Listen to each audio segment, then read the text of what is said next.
تاریخ وفات میں بھی اختلاف ہے، تاریخ پیدائش میں بھی اختلاف ہے، لیکن تاریخ پیدائش کا اختلاف بڑا ہے، تاریخ وفات کا اختلاف معمولی ہے۔ ہمارے ہاں جتنے بھی مسلمانوں کے طبقے ہیں، بریلوی بھائی ہوں، دیوبندی بھائی ہوں، اہل حدیث ہوں، دیگر مسلمان، وہ سب اسی بات کو مانتے ہیں کہ رسول اللہ صلی اللہ علیہ وسلم کی وفات 12 ربیع الاول کو ہوئی، جبکہ پیدائش میں اختلاف ہے۔ وہ کہتے ہیں 12 ربیع الاول کو ہوئی، ہم کہتے ہیں 9 ربیع الاول کو ہوئی۔ چلیں یہ تو ایک علمی مسئلہ ہوا، یہ تو تحقیقی بات ہوئی، کسی نے کچھ سمجھ لیا، کسی نے کچھ سمجھ لیا، لیکن یہ تو بتاؤ کہ 10 محرم گزرا ہے، اس وقت آپ نے کہا کہ نواسہ رسول شہید ہوئے، ان کی شہادت کا غم اتنا ہے کہ ہم آج تک مناتے چلے آئے، محرم کے مہینے کو سوگ بناتے چلے آئے ہیں۔ تو رسول اللہ صلی اللہ علیہ وسلم جو نواسے کے نانا ہیں، جو ان سے بھی بڑھ کر شان اور مقام میں ہیں، جو خاتم النبیین والمرسلین ہیں، ان کے دنیا سے چلے جانے کا کوئی غم و کوئی پریشانی نہیں۔ جب آپ صلی اللہ علیہ وسلم کی وفات ہوئی، ہم اس دور میں جا کے دیکھتے ہیں کہ ہوا کیا تھا۔ یہی ربیع الاول ہے اور یہی 12 ربیع الاول ہے، آپ کے بقول بھی، ہمارے بقول بھی 12 ربیع الاول کو وفات ہوئی نا، اتفاقی بات ہے آج اس ماحول میں۔ تو رسول اللہ صلی اللہ علیہ وسلم وفات پائی تو سیدہ فاطمہ رضی اللہ عنہا کی کیا حالت تھی۔ ادھر کہتے ہیں جی وہ ابو جہل نے ایک لونڈی آزاد کی تھی نبی کی ولادت کی خوشی میں، حالانکہ وہ ثابت بھی نہیں، اس کا کوئی سر پیر نہیں، اس کی کوئی سند نہیں ہے۔ امام بخاری رحمۃ اللہ علیہ نے بھی اس کو بغیر سند کے ذکر کر کے بتایا، اس کی کوئی سند مجھے نہیں ملی، اور قرآن کے بھی خلاف ہے۔ قرآن نے کہا تبت یدا ابی لہب وتب، اس نے کہا نا آپ کے ہاتھ ٹوٹ جائیں، نعوذ باللہ، ابو لہب نے کہا تھا، تو اللہ رب العزت نے اپنے نبی کے دفاع میں فرمایا کہ تیرے ہاتھ ٹوٹیں، ابو لہب کے ہاتھ ٹوٹیں، ما اغنا عنہ مالہ وما کسب، نہ اس کے مال نے اس کو کوئی فائدہ دینا ہے، نہ اس کے کسی عمل نے فائدہ دینا۔ یہ بھی تو عمل تھا نا، اگر یہ عمل اللہ کے ہاں فائدہ دیتا ہوتا، قرآن میں اللہ کیوں فرماتا وما کسب، جو بھی اس نے عمل کیا اس کو اس کا کوئی فائدہ ہونے والا۔ اس جھوٹ کو بنیاد بنا کر، ایک کافر کے عمل کو بنیاد بنا کر جشن منا لیا۔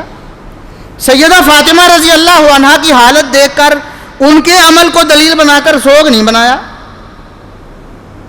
سیدہ فاطمہ رضی اللہ عنہا رسول اللہ صلی اللہ علیہ وسلم کی وفات کے بعد اتنی زیادہ غمزدہ پریشان ہیں۔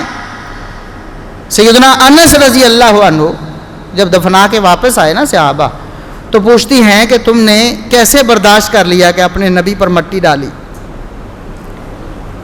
تمہیں برداشت کیسے ہو گیا، ہمت اور جرأت کیسے پیدا ہو گئی کہ نبی پر مٹی ڈالی تم نے، اتنا غم ہے۔ اس کے باوجود آج آپ اسی ربیع الاول کو اس طرح مناتے ہیں، جشن منا کر، اور کچھ عرصہ پہلے تک ہمارے بر صغیر میں یوم وفات یہ 12 وفات کے نام سے منایا جاتا رہا۔ تو وفات کے نام پہ کوئی ختم ساتے چالیے ہوتے ہوں گے تو پیٹ اس طرح بھرا جاتا رہا۔ پھر کسی نے توجہ دلائی کہ نہیں، جشن کے نام پر زیادہ کوئی کھانے پینے ہو سکتے ہیں، تو اس طرف لے گئے۔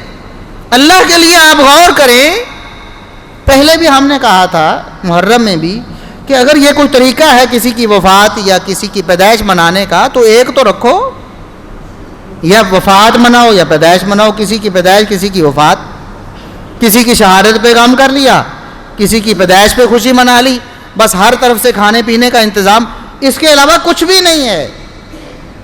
دیکھیں رسول اللہ صلی اللہ علیہ وسلم اپنی حیات مبارکہ میں اس دن کو گزارتے رہے ساری زندگی۔ ربیع الاول آتا رہا، 12 ربیع الاول بھی آیا، لیکن نہ تو ربیع الاول کے مہینے کو خوشی کا مہینہ، آج مبارکبادیں پیش کی جا رہی ہیں، ربیع الاول مبارک ہو۔ کیوں مبارک ہو بھائی، کیا مسئلہ کیا ہوا؟ جی آپ صلی اللہ علیہ وسلم کی ولادت ہوئی ہے، بتاؤ صحابہ سے بڑھ کر آپ کی ولادت کی خوشی کسی کو ہو سکتی ہے؟ اگر یہ خوشی منانے کا کوئی طریقہ ہوتا کہ آپ کی ولادت کو منانا ہے تو پھر صحابہ کرام تو بڑھ چڑھ کر مناتے۔ انہوں نے عبادات کا حق ادا کر دیا، نماز پڑھی ہے تو قرآن نے ان کی نمازوں کو بطور مثال بیان کیا ہے، بلکہ فرمایا تورات انجیل میں اللہ نے بتایا رکعن سجدن، رکوع و سجدے میں اللہ کے دربار میں پڑے رہتے ہیں، ان کی عبادتوں کا تذکرہ اللہ نے فرمایا کہ کہ ان کے ماتھے پہ نشانات پڑ گئے ہیں سجدے کر کر کے.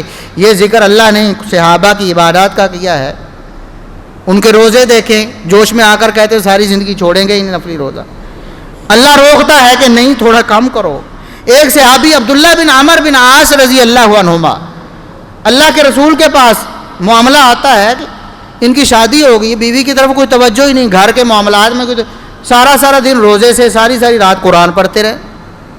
فرمایا عبداللہ رک جاؤ, کچھ کام کرو. فرمایا مہینے میں قرآن پڑھا کرو, ایک قرآن مہینے میں پڑھا کرو. کہتے ہیں اللہ کے رسول مجھے زیادہ شوق ہے, میں پڑھ بھی سکتا ہوں, کچھ اور رعایت. فرمایا کہ چلو کچھ اور کام. کہتے نہیں اور پڑھنا چاہتا ہوں. فرمایا چلو پھر 3 دن میں پڑھ لو. 3 دن تو لگاؤ, تھوڑا پڑھو, کچھ اور بھی. آپ کی بیوی بچوں کا حق ہے, آپ کے گھر والوں کا حق ہے, مہمانوں کا حق ہے, صرف عبادت ہی کرتے جاتے ہو. روزے کم کر دو. اللہ کے رسول نے میں زیادہ رکھنا چاہتا ہوں. فرمایا چلو صوم داودی کر لو, 1 دن چھوڑو 1 دن رکھ لو, اس سے کم نہ کرو. یہ عبادت کا حال ہے. اگر یہ عبادت ہوتی منانے کی تو اللہ کی قسم سارا سال ہی مناتے جاتے. آپ لوگ تو 1 مہینہ منا لیتے ہو نا, میلاد کے نام پہ محفلیں, یا دوسرے مہینے میں کر لیتے ہو. اللہ کی قسم اگر یہ کوئی عبادت ہوتی, قرب ہوتا, یہ کوئی اللہ کے قرب کا ذریعہ ہوتا, صحابہ کرام پورے سال کے 1 دن کو میلاد بنا لیتے. کیا وجہ ہے کہ ایک بھی مثال نہیں ملتی آپ کو. باقی انشاءاللہ تفصیلی تذکرہ میں اگلے خطبہ جمعہ میں کروں گا. اللہ سے دعا ہے کہ اللہ رب العزت ہمیں اس سچے دین پر کاربند کرے جو دین مکمل ہو چکا ہے اور جو ختم نبوت کی علامت ہے. اللہ رب العزت ہمیں اسی کے مطابق اپنی زندگی بسر کرنے کی توفیق عطا فرمائے.